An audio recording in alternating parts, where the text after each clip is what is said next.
হচ্ছে 1952 সালে এই জায়গায় মাতৃভাষা বাংলা ভাষাকে রক্ষার জন্য আমার দেশের সূর্য সন্তান সালাম রফিক জব্বার শফিউর নিজের তাজা রক্ত রাজপথে ঢেলে আমার মাতৃভাষা বাংলাকে রক্ষা করেছেন। সে স্থানে এসে আমি শুধু চট্টগ্রাম থেকে আজকে তাদের স্মরণ করার জন্য এখানে এসেছি। এখানে এসে দেখে আমার মন আরো আনন্দ আপ্লুত হয়েছে, কারণ শত হাজার মানুষ এখানে বৃদ্ধ শিশু থেকে শুরু করে নারী পুরুষ সব শ্রেণী পেশার মানুষ স্বতঃস্ফূর্তভাবে নিজেদের শহীদদের প্রতি সম্মান জানাতে তারা প্রবাদ করে দেখে খুব ভোর থেকে আজ এই শহীদ মিনারে তাদের পদচারণা দেখে আমার খুব ভালো লেগেছে। এবং ধন্যবাদ জাহিদুদ্দিন একে, ওনারা বাংলাদেশের সঠিক এবং সাবলীল সংবাদ প্রকাশ করার জন্য। প্রতি বছর তো আসেন, তাই না? প্রতি বছর এখানে আসেন? আমি প্রতি বছর আসি না, কারণ হচ্ছে আমি মাঝখানে কয়েক বছর আসি না। এর আগেও তো আসা হয়েছে, তাই তো? হ্যাঁ, অন্যান্য বছরে 21 ফেব্রুয়ারি আর এই বছরে 21 ফেব্রুয়ারিতে কোনো পার্থক্য আছে?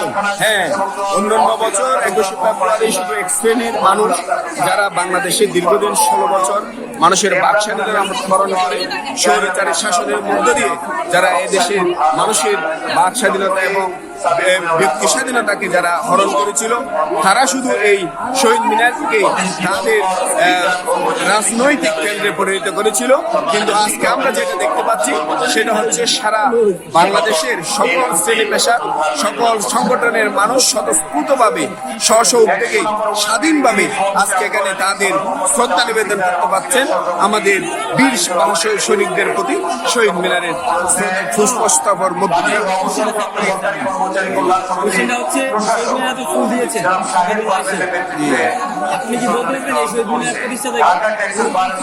এই শহীদ মিনারের প্রতিষ্ঠাতা আসলে এখন আমার স্মরণে নেই, তবে এটা 52 ভাষা আন্দোলনের শহীদের পর থেকে এটা এই বাংলাদেশে প্রচলন চলে আসছে।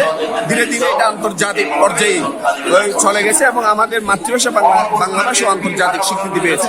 যেহেতু এটা আন্তর্জাতিক মাতৃভাষা দিবস, এটাকে ইউনেস্কো কিন্তু একটা আন্তর্জাতিক মাতৃভাষা দিবসের একটা ঘোষণা দিয়েছে। আপনি কি বলতে পারবেন ইউনেস্কো এটা কত সালে ঘোষণা দিয়েছে? সম্ভবত 1999 সালে।